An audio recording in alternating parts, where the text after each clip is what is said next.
Բարև ձեզ սիրելի հայրենակիցներ, այսօր մարտի 6-ն է։ Այս հաղորդման ընթացքում հիմնականում անդրադառնալու ենք միջազգային կարևոր հարցերի, անկեղծ ասած, ուզում եմ միանգամից խախտել ավանդությունը եւ խոսել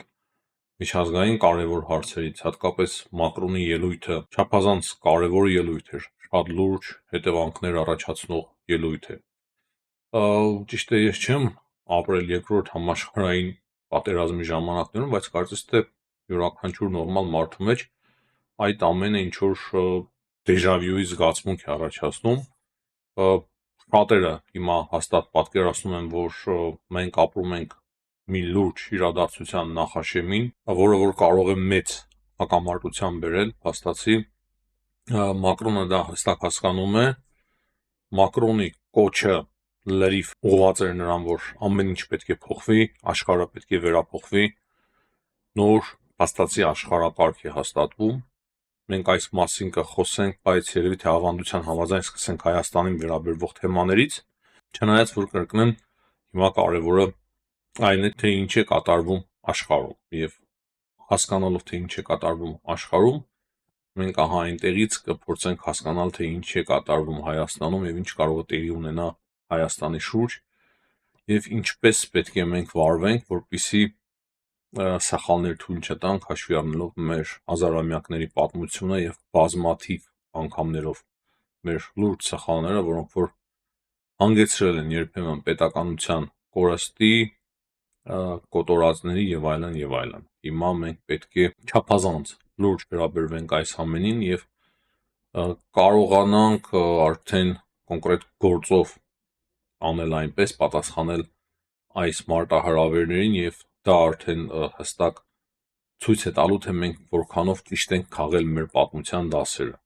Եթե մենք կրկնենք նույն սխալները, ապա կարծում եմ հաջորդ անգամ այլևս կարող է հնարավորություն չունենանք ուղղելու այդ սխալները։ Եվ այն բոլոր սխալները, որոնք որ մենք դարերի ընթացքում նախկինում թույլ ենք տվել, հիմա ճիշտ ժամանակն է, որ հասկանանք այն բոլոր սխալները, որոնք որ թույլ են տրվել մեր նախնիների կողմից, որպեսզի նոր այդպիսի սխալներ թույլ չտանք մենք այսօր։ Եվ ինչպես արդեն նշեցի, սկսենք Հայաստանին վերաբերող լուրերից։ Երեք նաև կարևոր հայտարարություններ արել Արարատ Միրզոյանը, նա խոսել է Բելարուսի հետ հարաբերություններից, որ Բելարուսն է փչացրել Հայաստանի հետ հարաբերությունները, զինելով Ադրբեջանին եւ ամեն ինչ անելով, որ ագրեսիա տեղի ունենա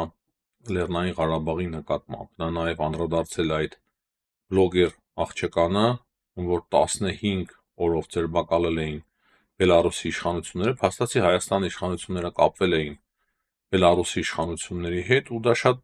ճիշտ է եւ լավ է, որ Հայաստանը իր քաղաքացիներին, հայ մարդկանց կարողանում է եւ փորձում է պաշտպանել աշխարհի տարբեր անկյուններում, առանց իրենց քաղաքական հայացքները հաշվի առնելով, առանց այդ մարդկանց կեցվածքը, խոսակցության ոճը եւ այլն, հասկանում եք թե ինչի նկատի ունեմ։ Այնուամենայնիվ շատ լավ է, որ Հայաստանի Հանրապետությունը հետևողական է եւ ում կհասնեն այդ լավրերը, ինչպես որ հայտարարել է Արարատ Միրզոյանը, դա կապ չունի։ Դա Գագիկ Ծառուկյանն է, թե մեկ այլ ուրիշը, դա ինձ համար մեծ հաշվով շատ մեծ նշանակություն չունի, կարևոր այն է, որ Հայաստանի Հանրապետությունը այդպիսի հարցերում հետևողական է, դա չափազանց կարևոր է մեզ համար եւ վկայում է այն մասին, որ Հայաստանի Հանրապետությունը որպես պետություն կամաց կայանում է։ Նա նաեւ անդրադարձել է հետաքրքիր այլ թեմաների, հստակ ասելով, որ մոտակա ժամանակաշրջանում նախատեսվում է այց Հնդկաստան։ Հնդկաստանը Հայաստանի համար ամենակարևոր ուղղություններից մեկն է եւ պետք է ասեմ, որ Հնդկաստանը զերծ է հիմա այս աշխարհաքաղաքական առճակատումներից եւ եթե չասենք նույնիսկ այդպես, ապա համենայն դեպս առճակատման էպիկենտրոնում չի գտնվում եւ հարաբերությունների խորացումը Հնդկաստանի հետ մեզ համար չափազանց կարևոր նշանակություն ունի, կարելի ասել կյանքի եւ մահվան կարևորություն ունի։ Մենք Հնդկաստանի հետ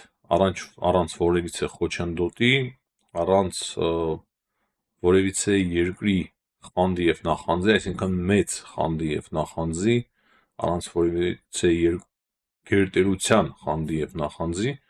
կկարողանանք խորացնել հարաբերությունները Հնդկաստանի հետ։ Ճիշտ է, կարող են լինել այդպիսի խանդեր եւ նախանձեր, բայց դրանք էական չեն Ինչպես օրինակի համար, երբ որ Հայաստանը ձգտում է մերձենալ Եվրոպային կամ Ամերիկայի Միացյալ Նահանգներին։ Մյուզանը նաև խոսել է Չինաստանի մասին, որ Չինաստանի հետ լավ հարաբերություններ եւս կան եւ խորանում են, բայց այդ հայտարարությունից հստակ հասկանում ենք, որ Չինաստանի հետ հարաբերությունները ամեն դեպքում բավականին խղճուկ են, բավականին վատ են զարգացած, չի խորացված այդ կան Չինաստանի հետ հարաբերությունները, որքան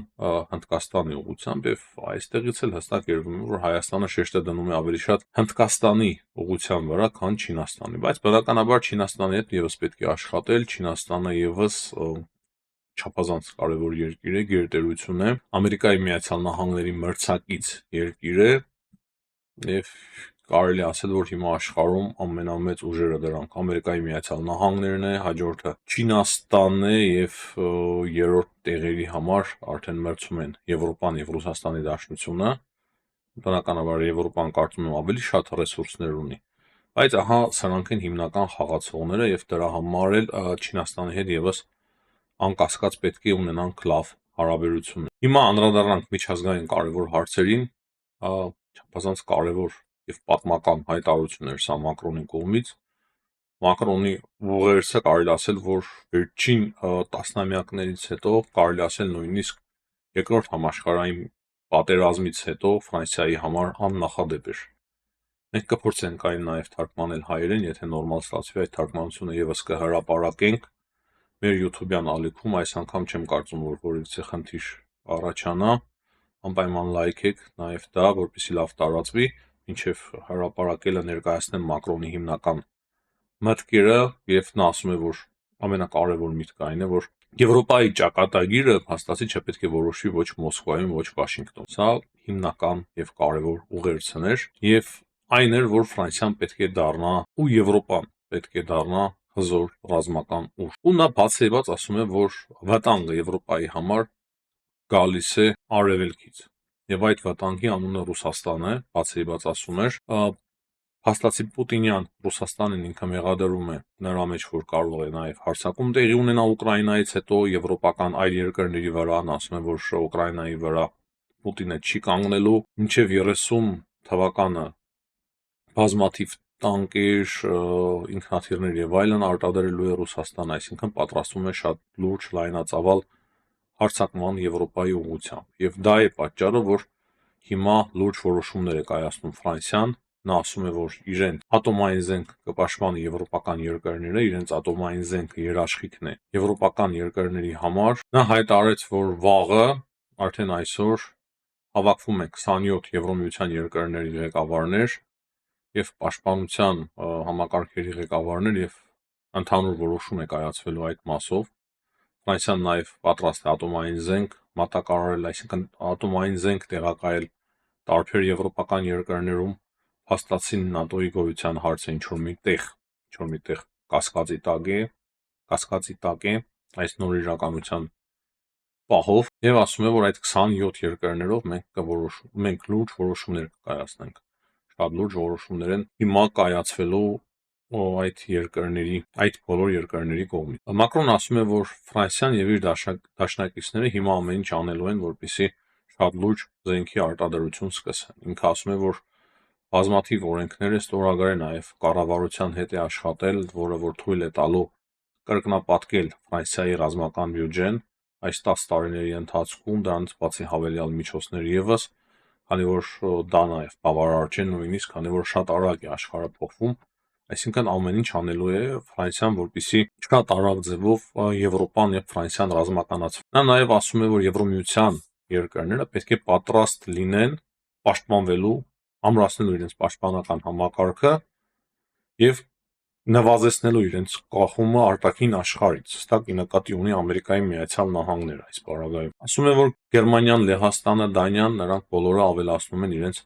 ռազմական ծախսերը, ռազմական բյուջեները։ Մակրոնի խոսքերով Ֆրանսիան բոլորից էֆեկտիվ զինված ուժերը ունի Եվրոպայում եւ ունի ատոմային զենք, որը որ կապահովի անվտանգությունը, Եվրոպայի անվտանգությունը։ Նա նաեւ ասում է, որ այդ բարգավաճման խաղաղ ժամանակաշրջան անցել է, որը որ նախնիները թողել էին իրենց, մոտավորապես այդպիսի գաղափար է ինքը ասում, եւ ասում է, որ մենք հիմա պետք է ամեն ինչ արդեն անենք, որպեսզի ապագայում մեր սերունդները ապրեն բարգավաճ խաղաղ երկրներում եւ այլևս քննարկումները տնտեսության մասով, գյուղատնտեսության կամ այլ հարցերի շուրջ տեղին չեն, քանի որ հիմնականում հիմա ամեն ինչ պետք է կենտրոնացվի անվտանգության շուրջ։ Մակրոնը նաև հստակ ասում է, որ աշխարհը չի կարող կառուցվել ռուսական դիկտատուրայի ներքո եւ Ուկրաինան չպետք է կապիտուլյացիայի ենթարկվի։ Շատ հստակ կոչ է սա Ռուսաստանին եւ ամբողջ աշխարհին։ Այսինքն գերտերության ղեկավարի կոչ է եւ ասում է, որ չի ստացվի ռուսական դիկտատ եւ չի ստացվի Ուկրաինայի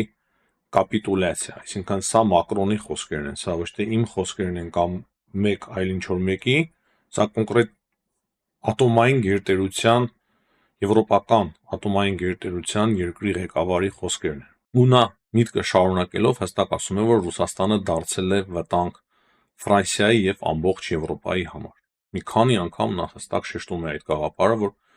Ռուսաստանը դարձել է վտանգ Ֆրանսիայի եւ ամբողջ Եվրոպայի համար։ Այսինքն հաստատի Մակրոնը ընդունում է այդ մարտահրավերը եւ ասում է, որ պետք է պաշտպանվենք եւ այստեղ նա համեմատում է նույնիսկ Բերլինյան պատի փլուզման հետ, որ այս 30 տարիներից հետո նոր իրականություն է հիմա հաստատվել ու այստեղ նաեւ եթե մենք նախկինում համարում ենք, որ օրինակի համար Ուկրաինան հետխորհրդային երկիր է եւ խորհրդային միության ժամանակ Ուկրաինան խորհրդային միության կազմում էր, ռուսական զորքերն էին այնտեղ, խորհրդային միության զորքերը, նաև որոշ Բալտիկայի երկրներ եւ դա սպառնալիք չէր ՆԱՏՕ-ի եւ Ֆրանսիայի համար, ապա հիմա այս պահին փաստացի այլ իրականություն է աշխարհում։ Եվ դա է պատճառը, որ Ուկրաինայի մասով այդպես է ընկալում Ֆրանսիան եւ ոչ միայն Ֆրանսիան, այլ նաև Եվրոպան, եւ այդպես էր ընկալում նաև Ամերիկայի Միացյալ Նահանգների նախկին նախագահի վարչակազմը։ Մակրոնը նաև ասում է, որ մենք ուզում ենք հավատալ, որ Ամերիկայի Միացյալ Նահանգները մեր կողմում են,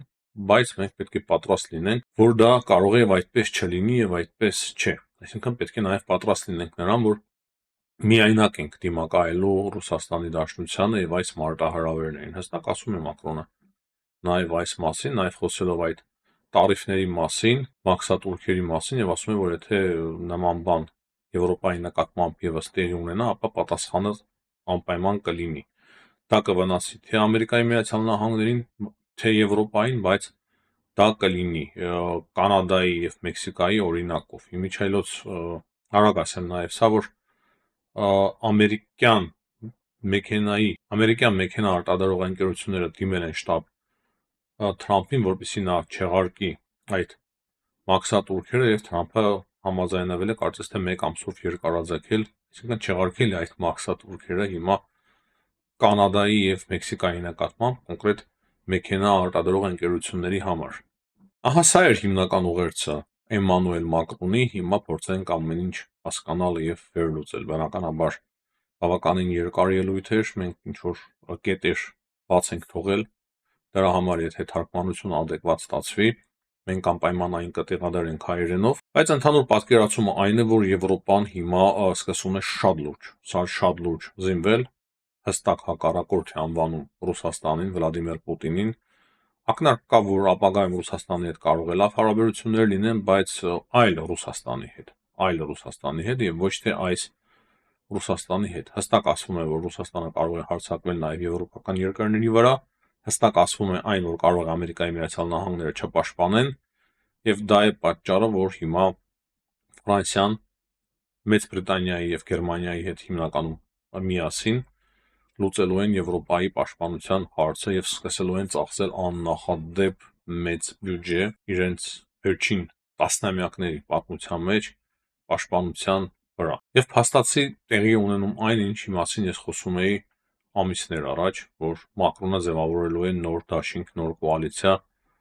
նոր ռազմաքաղաքական ուժ, որը որ չի լինելու ՆԱՏՕ-ն եթե մնա, դա էլ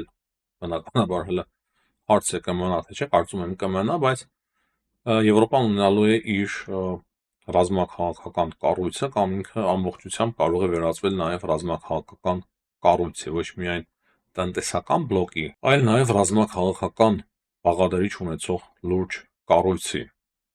որն է մեր հարցը, որն է մեր տեղը այս աշխարհում։ Սա ամենակարևոր հարցն է, որի մասին ես ուզում եմ խոսել ձեզ հետ, սիրելի հայրենիք։ Եվ պատահական չէ, որ ես սկզբում սկսեցի խոսել մեր պատմությունից։ մեր պատմության դառը փորձերից։ Ֆրանսիան մեզ շատ հարազատ երկիր է, փաստ է, բայց փաստ է նաև այն, որ Կիլիկիայում մենք փաստացի վերջում տեղահանվեցինք։ Ֆրանսիան մեզ օգնեց ուղղակի հեռանալ Կիլիկիայից եւ չօգնեց պաշտպանվել, բայց մենք էլ չէինք կարողացել մեզ օգնել, այսինքն թերությունները նաև մեզանից էին։ Հաշվի առնելով նաև մեր դառափորձը 1915 թվականին մակարդին չխոսենք թե ով է մեղավոր, որի գերտերությունները, ինչու համար։ Մեր մեղքի բաժինը բնականաբար եւս մեծ է, եւ եթե մենք չխոսենք մեր մեղքի եւ սխալների մասին, ապա ում ենք խաբելու։ Այդ ամենը ցավոք կարող է կրկնվել մեզ հետ կրկին ու կրկին։ Այդ է պատճառը, որ մենք պետք է կարողանանք ճիշտ կողմնորոշվել։ Երբ որ պետք է վճռական քայլերի դիմենք, պետք է վճռական քայլերի դիմենք, իսկ երբ որ պետք է լռենք եւ սպասենք, պետք է լռենք եւ սպասենք։ Երբ որ պետք է արագանալ, պետք է արագանանք։ Երբ որ պետք է դանդաղել, պետք է դանդաղենք։ Շատերը ասում են պետք է արագանալ։ Միայն արագանալով տեղ չենք հասնելու։ Մենք կբախվենք մի մեծ պատի եւ ամեն ինչ կավարտվի։ Մեկ-մեկ պետք է շատ դանդաղել, մեկ-մեկ պետք է չափից շատ արագանալ։ Մեկ-մեկ պետք է նաեւ նավարկել, ուսանավել եւ այլն եւ այլն։ Եվ հիմա, երբ որ Մակրոնը հայտարարում է, որ այդպիսի մեծ ռազմաքաղաքական դաշինք է ձևավորում, իդեալի մեջ լինելու է այնպես, որ Հայաստանը եւս այդտեղ տեղ ունենա։ Հայաստանը գտնի իր պաշտպանությունը եւ անվտանգությունը, բայց պետք է դա տեղի ունենա հստակ, շատ լուրջ երաշխիքներով, քանի որ նախկինում այն երաշխիքները, որոնք որ մեզ տվել են, թե ֆրանսիացիները, թե ռուսները, թե եվրոպացիները, թե ամերիկացիները, արից չթվարկենք, ոչ ոք ինչը մեղադրենք, այդ երաշխիքները չեն աշխատել։ Անկեղծ ասեմ, միանգամից չեն աշխատել։ Մենք էլ լավ չենք աշխատել նախկինում։ Եվ հիմա հաշվի առնելով այդ ամենը, մենք պետք է շատ ավելի լուրջ երաշխիքներ ստանանք, եթե ուզում ենք ինչ-որ մի ուժի հետ դաշնակից դառնալ, շատ ավելի լուրջ երաշխիքներ ստանալ եւ մենք մեր հասարակության մեջ լուրջ եւ ճիշտ աշխատանք տանենք նաեւ մեր հասարակության հետ, մեր պետական կառույցների եւ համակարգների հետ։ Նույնն է վերաբերվում նաեւ Վրաստանին։ Ես հաճախ մտածում եմ նաեւ Վրաստանի դիրքորոշումը վերջին 1 տարվա ընթացքում եւ փաստացի Վրաստանը հիմա կողքի է քաշվել այդ մեծ process-ներից։ Եվ դա լավ է թե վատ, ժամանակը բնականաբար ցույց է տալու, բայց ես կարծում եմ, որ մի կողմից դրանով ռիսկերը նվազում են Վրաստանի համար, բայց մյուս կողմից նոր ռիսկեր են առաջանում։ Նույնն է նաև Հայաստանի իրավիճակում, երբ որ Հայաստանը արագ ինտեգրացվում է Եվրոպայի հետ, դեպի Եվրոպա եւ Ամերիկայի Միացյալ Նահանգներ քայլեր է անում, մի կողմից ավելացնում է Հայաստանը իր պաշտպանությունը, մյուս կողմից վտանգները մի փոքր ավելանում են։ Բայց մենք խոսել ենք այն մասին, որ իմ պատկերացմամբ պաշտպանությունը ավելի շատ է այս ամենի մեջ, քան թե վտանգները։ Մենք կարող ենք սխալվել, բոլորս էլ մարդ ենք, դրա համար ես ասում եմ դա իմ պատկերացմամբ ճիշտ է, որ Հայաստանը խորացնում է հարաբերությունները Եվրոպայի հետ, գնում է դեպի Եվրոպա,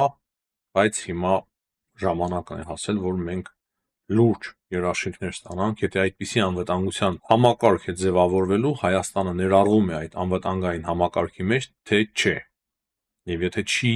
ներառվում, ապա ինչպես է այդ անվտանգային մեծ համակարգը ահռելի մեծ ռազմական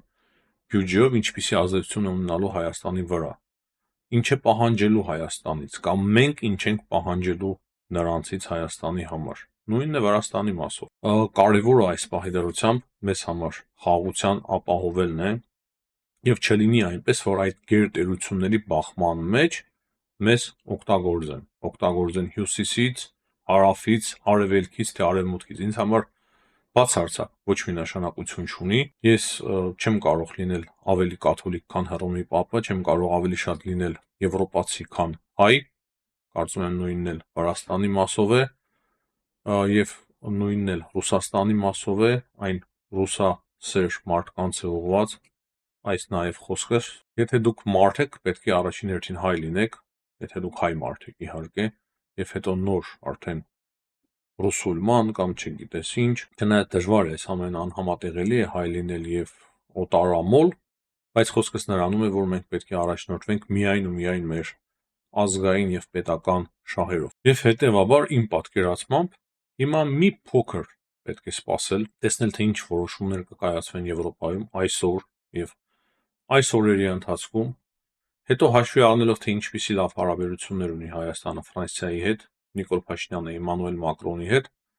պետք է հստակ հասկանանք, թե ինչ պատկերացումներ ունի Ֆրանսիան Հայաստանի մասով։ Այսինքն այդ աշխարհակարգը նոր, որը որ ձևավորվում է, որտեղ որ Ամերիկայի Միացյալ Նահանգները կարող է Եվրոպայի հետ չլինեն, եւ Եվրոպան ինքնուրույն է դառնում, եւ այդ եվրոպական աշխարհի հիմնական առաջնորդը դառնում է այս պահին Էմանուել Մակրոնը, ինչ մոտեցում ունի Էմանուել Մակրոնը Հայաստանի եւ Վրաստանի մասով։ Կոնկրետ երաշխիքներ պետք է ստանանք, կոնկրետ պատկերացումներ, եւ դրանից ելնելով արդեն սկսենք վարել մեր քաղաքականությունը։ Նաև բացատրելով, թե ինչպիսի քաղաքականություն է վարում Ռուսաստանը, Ադրբեջանը, Թուրքիան, մնացած բոլոր երկրները մեր նկատմամբ, եւ ինչով կարող է օգնել այստեղ Ֆրանսիան Հայաստանին, եւ ոչ թե օգտագործվել, այլ ինչով կարող է Ֆրանսիան օգտակար լինել, եւ ոչ թե որ օգտագործվի Հայաստան, այլ կոնկրետ ինչով կարող են նրանք օգտակար լինել Հայաստանին եւ Վրաստանին։ Մի քանի խոսք ասեմ նաև Թուրքիայի մասով։ Թուրքիան քանի որ մասնակցում էր նաև Լոնդոնում այդ անվտանգային գագաթնաժողովին, ճիշտ է ներկայացված չէր նախագահի մակարդակով, բայց ամեն դեպքում չնայած դա էլ շատ բանի մասի է խոսում, բայց հետո նաև Էրդողանի հայտարարությունները Եվրոպայի մասով, որ իրենք Եվրոպա են, մոտավորապես այդ հայտարարությունները եւ ուղերձները այն էր, որ մենք էլ Եվրոպայի մաս ենք, մեր բանակն էլ Եվրոպայի մաս է, տնտեսությունն էլ, ամեն ձևով ասում էր, որ մենք Եվրոպայի մաս ենք։ Հիմա շատ կարևոր է հասկանալ, թե որքանով անկեղծ է Թուրքիան, որքանով Թուրքիան ուզում է դառնալ Եվրոպայի մաս, որքանով պատրաստ է դառնալ այդ դաշինքի մաս, եւ սա խաղ է թե չէ։ Կարող է Թուրքիան ուղղակի հիմա փորձում է իր տեղը գտնել այս նոր աշխարհակարգի մեջ, գնաց մասնակցեց եվրոպացիների հետ այդ անվտանգային գագաթնաժողովին, ինչ եղավ, որ հետո կվերադառնա եւ կգնա մեկ ուրիշի հետ կմասնակցի հակառակ թիմից, բայց մեզ համար չափազանց կարևոր է եւ լավ կլինի, որ Թուրքիան լինի Եվրոպայի հետ, եւ եթե Թուրքիան լինի Եվրոպայի հետ, դա նշանակում է ուրիշ Թուրքիա, եւ դա նշանակում է, որ մեր ռիսկերը բավականին լուրջ ձևով նվազում են, եւ դա նշանակում է, որ նրանք լուրջ ազդեցություն ունեն նաեւ Ադրբեջանի վրա ու Ռուսաստանի վրա, այսինքն նաեւ Թուրքիայի որոշումից եւ եվրոպացիների որոշումից Թուրքիայի մասով հիմա շատ բան է կախված լինելու մեզ համար։ Եվ դա է պատճառը, սիրելի հայրենակիցներ, որ այս պահին մենք պետք է նաեւ չափազանց մեծ զգոնություն ցուցաբերենք, զգուշություն ցուցաբերենք, ամեն ինչ անենք առաջին հերթին, որպեսզի պատերազմը չգա եւ չհասնի մեր երկրներ։ Եվ պատերազմից զերծ մնա Վրաստանը եւ Հայաստանը։ Ահռելի իրավիճակ է, իրոք շատ բարդ իրավիճակ է աշխարհում, եւ կարեւոր է, որ մենք հնարավորինս կարողանանք խուսափել այդ գլոբալ առճակատումից եւ գտնվենք այնքան իմաստուն, որպեսզի այդ պաշտպանության ձևավորվող համակարգերը, որոնք որ հիմա նոր են ձևավորվում, անպայման նաեւ մեր առեն այդ պաշտպանական համակարգի մեջ։ Սա նոր հնարավոր է ձևավորվող ՆԱՏՕ է, եւ դրան անդամակցել, այդ դաշինքի մաս դառնալ շատ ավելի հեշտ է, քան հին դաշինքի, արդեն հնարավոր է հլուզվող, մեռնող դաշինքի մաս կազմել։ Այս պայդրությամբ այսքանը, սիրելի հայրենակիցներ, չնայած էլի ուրիշ հարցեր շատ կային խոսելու, տարբեր միջազգային հարցեր, բայց երևի թե սահմանափակվենք այս հաղորդման մեջ այսքանով, հաջողություն բոլորիդ, կհանդիպենք։